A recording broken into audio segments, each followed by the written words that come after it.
Would it surprise you to learn that one of the world's most important Christian leaders, second only to the Pope, lives in a country where 99% of the population is Muslim? His name is Bartholomew, and he's the patriarch of 300 million Orthodox Christians. He lives in Istanbul, Turkey, the latest in a line of patriarchs who've resided there since before there was a Turkey, since the centuries following the death of Jesus Christ, when Istanbul was called Constantinople and was the most important city in the Christian world. But times change, and as we said last December, when we first broadcast this story, in modern Muslim Turkey, the patriarch doesn't feel very welcome. In the past, the authorities there have seized Christian properties and closed Christian churches, monasteries, and schools. His parishioners are afraid that the future of their church, the oldest of all Christian churches, and its patriarch, will be threatened. The story will continue in a moment.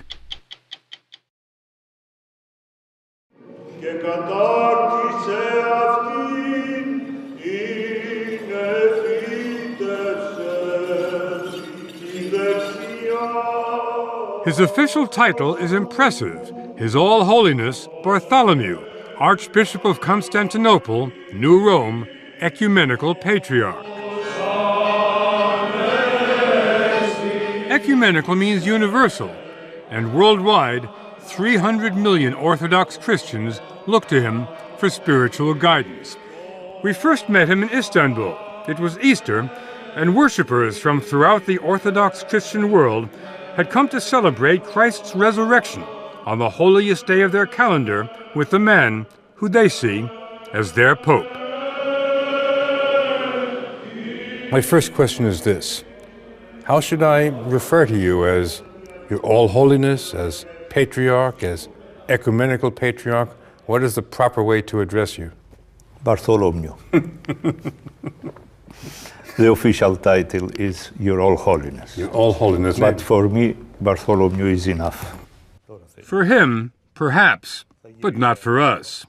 And while His All Holiness may occupy the ecumenical throne, his quarters are a far cry from the Vatican.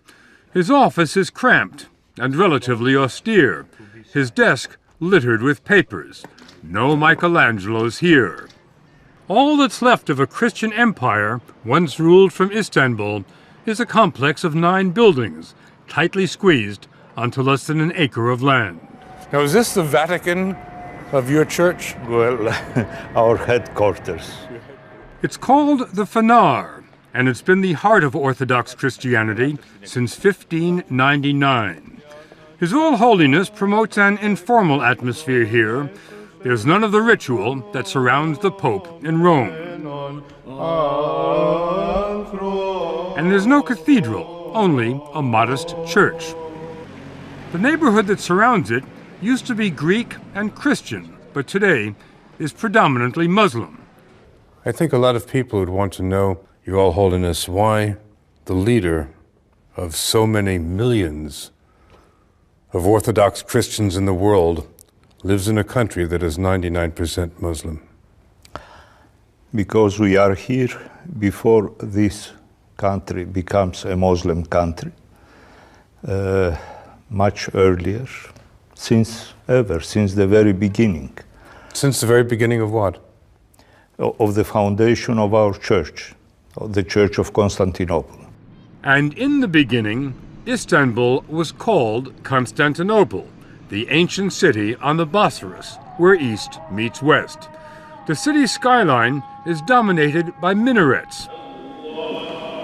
At Friday prayers, the mosques are teeming.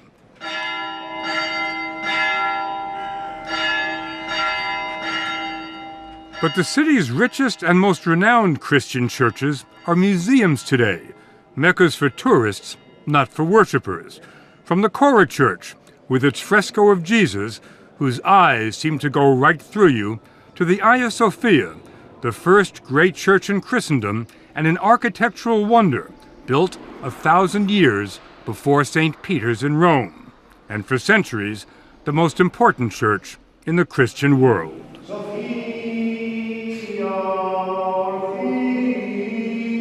Fast forward a few centuries, and it's hard to find Christians in Istanbul. This church holds 500 people, but during its Sunday services, its pews were practically empty. It was the same everywhere we went. At the turn of the last century, there were nearly 2 million Orthodox Christians in Turkey. 1.5 million were expelled in 1923, and another 150,000 left after violent anti-Christian riots in Istanbul in 1955. Today, in all of Turkey, there are only 4,000 Orthodox Christians left. We are treated as citizens of second class. You're treated as second-class citizens. And we don't feel that we enjoy our full rights as Turkish citizens. If you're treated as second-class citizens here, and you are Greek, why don't you go to Greece? Because we love our country, we are born here, we want to die here. We feel that our mission is here, as it has been for 17 entire centuries. 17 centuries. 17 centuries. And I wonder why the authorities of our country do not respect this history.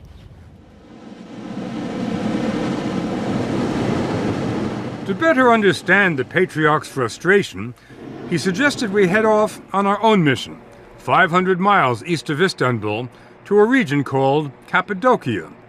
We launched our search for this Christian history in a hot air balloon and came upon one of the most bizarre and dramatic landscapes on Earth.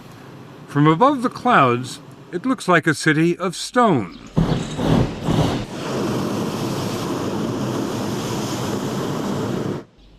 And when you approach the cliffs, you see doors and windows carved by hand into the rock, eons ago.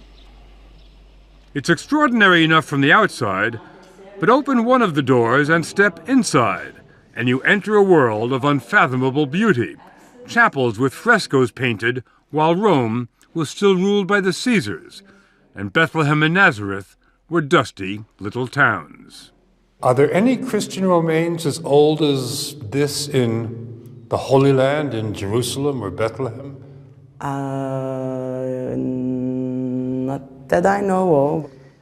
Our guide, Sevim Karabayik, told us much to our surprise that one of the Gospels was written in Turkey, and that 3 of the apostles spread the word here. There are hundreds of these churches in Cappadocia, where Christians sought refuge from persecution, the oldest built in the 5th century when Christianity was in its infancy. Do you think many Christians realize it all started here in Turkey? Personal experience? No. It all started in the Holy Land because that's where Jesus is That's from. where it's taken shape. Nobody disputes that. But the Christian religion began in Turkey. In Anatolia, in Turkey. The Patriarch then sent us to the depths of the Sinai Desert, to a Greek Orthodox monastery where early Christians also sought protection. It's called St. Catherine's, and it's located at the foot of Mount Sinai, where, according to tradition, Moses received the 10 Commandments. It's the oldest functioning monastery anywhere. There are 25 monks here today, servicing the smallest diocese in the world. The monks are all Greek, with one exception.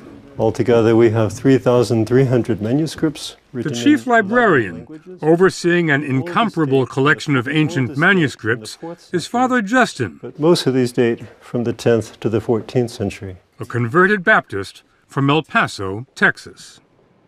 He showed us the monastery's collection of Byzantine icons, the largest and oldest collection in the world.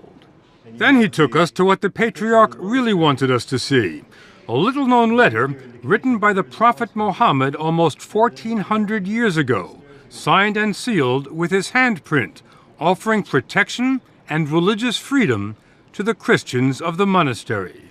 These are precedents from Muhammad himself for toleration and peace among people of differing faiths.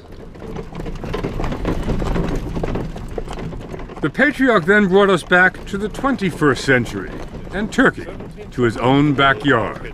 He took us for a ride on an island off of Istanbul, in a carriage with a police escort.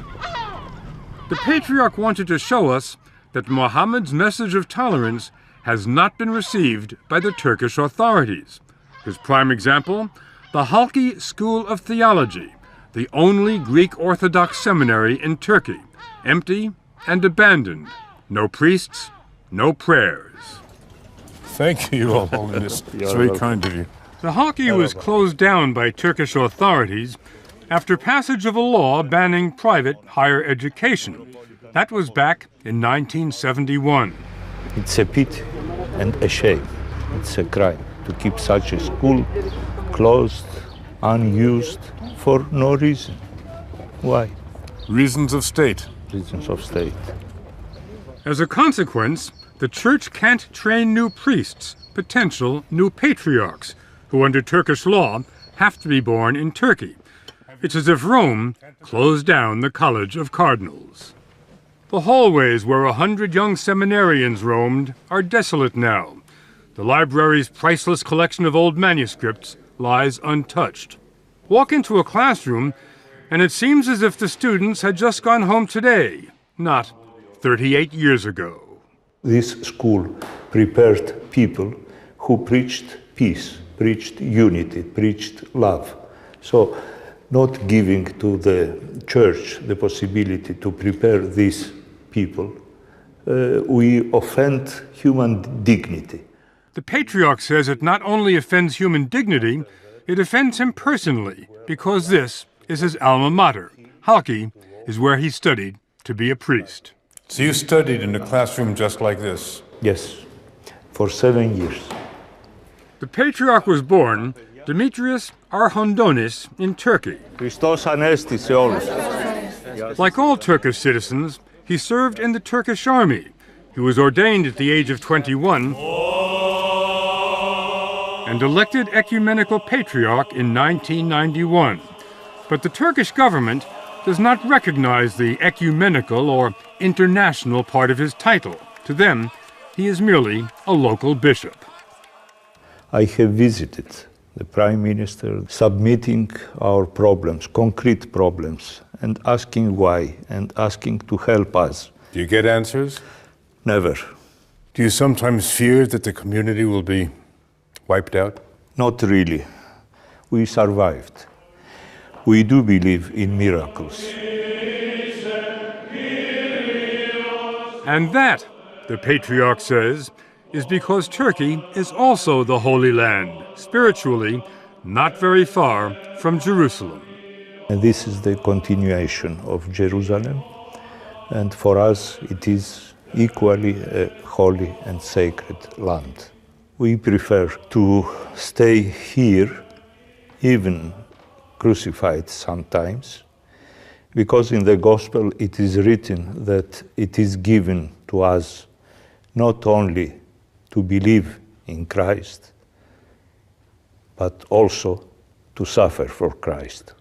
You said even to be crucified sometimes. Yes, because we believe in the resurrection. After the crucifixion, resurrection comes. Do you feel personally, Your Holiness, that you are being crucified sometimes? Yes, I do. That comment on being crucified was extremely controversial in Turkey and touched off a national debate on its treatment of the church. Official reaction to our report was negative. A letter from Turkey's Washington embassy called it, quote, biased and one-sided, and pointed out that Turkey's prime minister has met the patriarch to discuss his concerns.